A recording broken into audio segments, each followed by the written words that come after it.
Volvo V50 lemputės šito galinio numerio apšvietimo keitimas.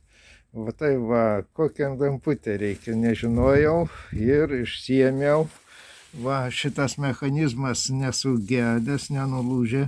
Išvada jis apie 27 eurus kainuoja, jeigu jūs jį sugadinsite, to jau pažiūrėsim, kokį raktą reikia.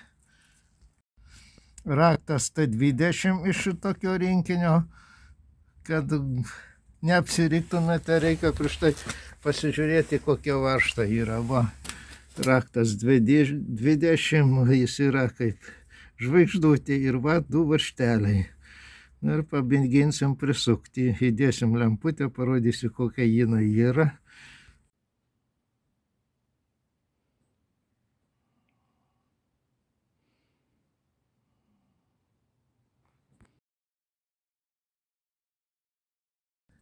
Lemputės ilgis, kaip nekeista, 40 mm ir galingumas C5 W. O ką C raidė reiškia, pries jūs, kas elektrikai žino, pagal mane liktai C yra pramoninės, o jeigu B raidė būtų buitinis. Čia reikia išsiaiškinti, ar kitoks variantas, tenais yra sudirbimo laikas nudegimo. Gerai, pažiūrim, kaip įsidės. Čia 40, aš būčiau nupirkęs 35. Gerai, sėkmės.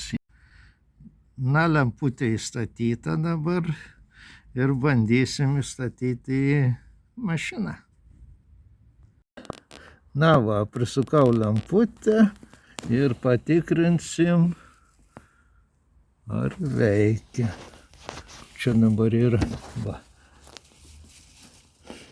Ten bet kaip neįstatysit, pažiūrėsim, ar veikia gerai. Na va, lemputė šviečia ir kaip ir viskas gerai, abi vienodai šviečia. Nu tai sėkmės ir jum, jeigu patiko, paspauskit laiką.